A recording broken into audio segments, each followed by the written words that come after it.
ഹോജയും ഭാര്യയും കൂടി ഒരു സ്ഥലത്തേക്ക് യാത്രക്കിറങ്ങിയതാണ്. ഹോജ കഴുതപ്പുറത്താണ് യാത്ര ചെയ്യുന്നത്. ഭാര്യ നടന്നിട്ടും കുറച്ചു ദൂരം പിന്നിട്ടപ്പോ ആളുകൾ പറയാൻ തുടങ്ങി, ഇയാൾ ഇതെന്ത് ക്രൂരനായ മനുഷ്യനാണ്, തന്റെ ഭാര്യയെ നടത്തിച്ച് ഇയാൾ കഴുതപ്പുറത്തേറി യാത്ര ചെയ്യുന്നു. ഇത് കേട്ടതും ഹോജ കഴുതപ്പുറത്ത് നിന്ന് നിലത്തിറങ്ങി. അങ്ങനെ ഭാര്യ കഴുതയുടെ പുറത്ത് കയറി. കുറച്ചു ദൂരം കൂടി നടന്നപ്പോ ആളുകൾ പറയാൻ തുടങ്ങി, ഈ ഭാര്യ എന്ത് ഒരു അഹങ്കാരിയാണ്, എന്റെ ഭർത്താവിനെ നടത്തിച്ചിട്ടാണോ ഇവള് കഴുതപ്പുറത്തേറി യാത്ര പോകുന്നത്. ഇത് കേട്ടപ്പോ അവര് രണ്ടുപേരും കഴുതപ്പുറത്തിരുന്ന് യാത്ര ചെയ്യാം എന്ന് തീരുമാനിച്ചു. അങ്ങനെ കുറച്ചു ദൂരം കൂടി പിന്നിട്ടപ്പോ ആളുകളുടെ സംസാരം ഇങ്ങനെയായി മാറി, ഇവര് രണ്ടുപേരും എന്ത് ക്രൂരന്മാരായ മനുഷ്യരാണ്, ഒരു പാവം കഴുതയുടെ പുറത്തിരുന്ന് ഈ രണ്ടുപേര് യാത്ര ചെയ്യുകയോ.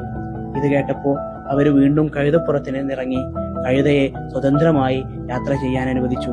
കുറച്ചു ദൂരം കൂടി ചെന്നപ്പോഴാണ് ആളുകൾ പറയുന്നത്, ഇത്ര വിഡ്ഢികളായ മനുഷ്യരാണോ ഇവര്, ഇത്ര നല്ല കഴുത കൂടെ ഉണ്ടായിട്ടും അതിന്റെ പുറത്ത് കയറാതെ രണ്ട് മണ്ടന്മാർ നടന്ന് യാത്ര പോകുന്നു. കഥയിലെ സാരമിതാണ്. ആളുകൾ പലതും പറയും. എല്ലാം പരിഗണിക്കാൻ നിന്നാൽ, എല്ലാവരെയും തൃപ്തിപ്പെടുത്താൻ നിന്നാൽ നമ്മൾ ഒരിക്കലും ലക്ഷ്യത്തിലെത്തിച്ചേരുകയില്ല.